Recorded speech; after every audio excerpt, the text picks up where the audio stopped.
आदाब दोस्तों, आज की हमारी खास पेशकश में हम बात करेंगे यमन की उस दिलेरी की जिसने दुनिया के सबसे बड़े ताकतवर मुल्कों को झुका दिया है।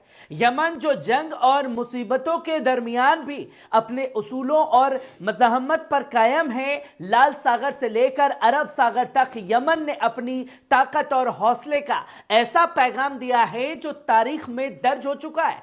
आज की रिपोर्ट में हम जानेंगे कि किस तरह यमन ने अमेरिकी जहाजों को पीछे हटने पर मजबूर किया और गजा और लेबनान के साथ मजबूती से खड़ा है। आइए शुरू करते हैं आज की बड़ी हेडलाइन से। गजा और लेबनान के समर्थन में यमन में रैलियां देखी गई। वहीं यमन के सादा अरमान और अब कई इलाकों में लाखों लोग सड़कों पर उतर आए। वहीं अमेरिका दबदबे को चुनौती देता हुआ यमन दिखाई दे रहा है। यमन ने लाल सागर से अमेरिकी बाराज और जंगी बेड़ों को भागने पर मजबूर कर दिया है। वहीं यमन की बैलिस्टिक मिसाइल से बड़ा हमला किया गया है, जहां इजराइल के खुदूस इलाके में बैलिस्टिक मिसाइल की वजह से सायरन गूंज उठे हैं। वहीं सीरिया में अमेरिकी बेस पर बड़ा हमला किया गया है। ये तमाम बड़ी खबरें आपकी स्क्रीन पर होगी। शुरू करते हैं पहली खबर से। गजा और लेबनान के समर्थन में यमन में ऐतिहासिक रैलियां, लाखों की शिरकत का अंदाजा लगाया जा रहा है। शुक्रवार को यमन के विभिन्न इलाकों में गजा और लेबनान के समर्थन में विशाल रैलियां निकली। इन रैलियों का आयोजन सदा, रेमा, मारिब और अमरान, अब हज, जमार, जौफ और कई मुख्तलिफ प्रांतों में देखने को मिला। गजा और लेबनान के साथ शहीदों का खून जीत का 22 के नारे के साथ आयोजित किया गया। कमेटी ने यह घोषणा की कि यमन भर में 460 से ज्यादा सेंट्रल और लोकल जगहों पर सुबह शाम को रैलियों का आयोजन होगा।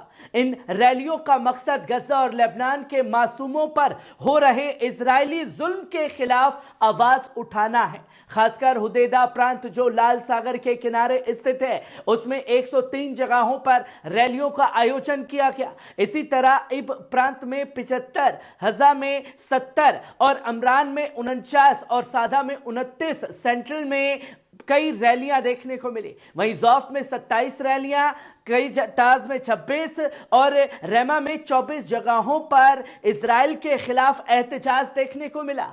हिज्ब अंसारुल्लाह के leader Syed Abdul Malik al Houthi ने एक बयान में यमन के अवाम से मिडान ए सबईन, सना और बाकी इलाकों में एक ऐतिहासिक प्रदर्शन में शामिल होने की अपील की थी। उन्होंने इसी जिंदगी, इज्जत, ताकत और तैयारियों का अहम हिस्सा करार दिया था। वहीं आप दूसरी खबर अपनी स्क्रीन पर देख सकते हैं।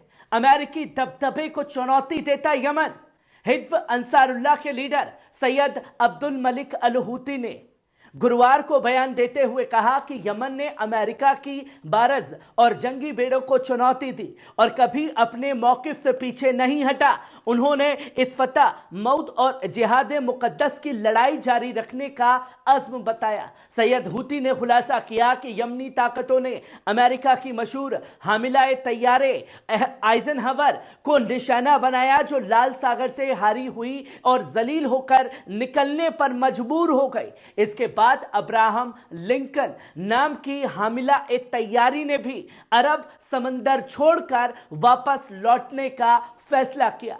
सैयद हूती ने जोर देते हुए कहा कि यमनी अफवाज लाल सागर, बाब ए मंदब, अरब समंदर और इजरायली नौवहन को रोकने के लिए अपने ऑपरेशंस जारी रखेगी। यह ऑपरेशंस हिंद महासागर तक भी पहुंचेंगे। उन्होंने यह भी बताया कि गजा की मज़ाहमत का साथ देते हुए यमन ने इस हफ्ते इजरायली दुश्मनों पर मिसाइल और ड्रोन हमलों का सिलसिला जारी रखा है। उन्होंने इसे ईमानी और जिहादी फर्ज बताते हुए गजा की मदद जारी रखने का वादा किया है। सैयद हूती ने यमनी अवाम से शुक्रवार को सना के मिडान ए सबईन और देश भर में रैलियां शिरकत की अपील की थी, जिसका नजारा आज देखने को मिला। जिसमें साफ तौर पर यह कहा गया कि एक खुद मुख्तार मुल्क बन करके यमन सामने आया है, जिसने दुनिया को बखूबी बता दिया है कि कैसे समर्थन किया जा सकता है।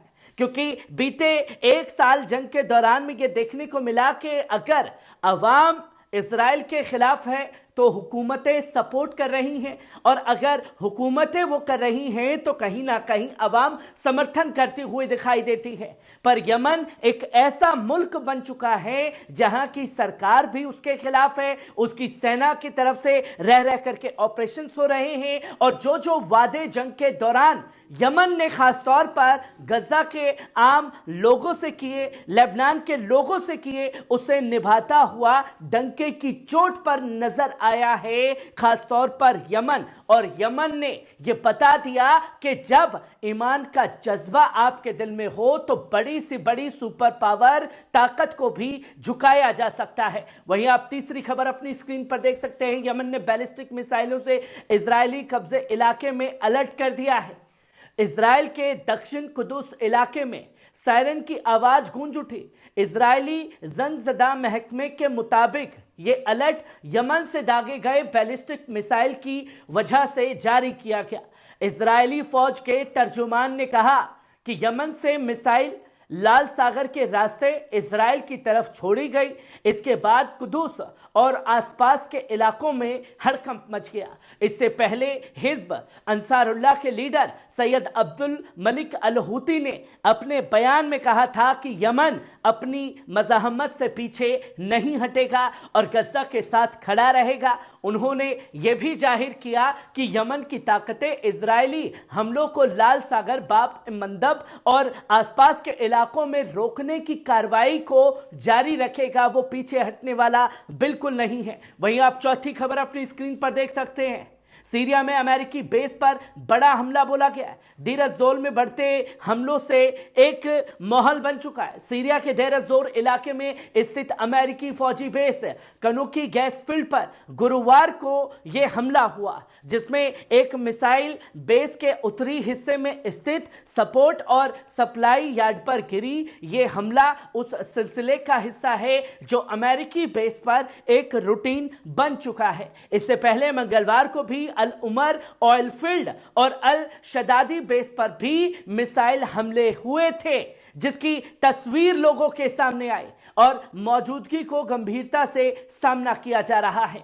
ये स्थिति लगातार जंग के मैदान में यमन की तरफ से सामने आई है। दोस्तों, ये थी आज की अहम खबरें। यमन की मज़ाहमत, जो गजा और लेबनान का संघर्ष या फिर सीरिया में बढ़ते हमले, ये सभी घटनाएं दुनिया की सियासत और ताकत के बदलते नक्शे का इशारा करती हैं। पल पल न्यूज पर बने रहिए, जहां हम हर खबर को आपके लिए सच्चाई और ईमानदारी से पेश करते हैं। अगले बुलेटिन तक के लिए अलविदा।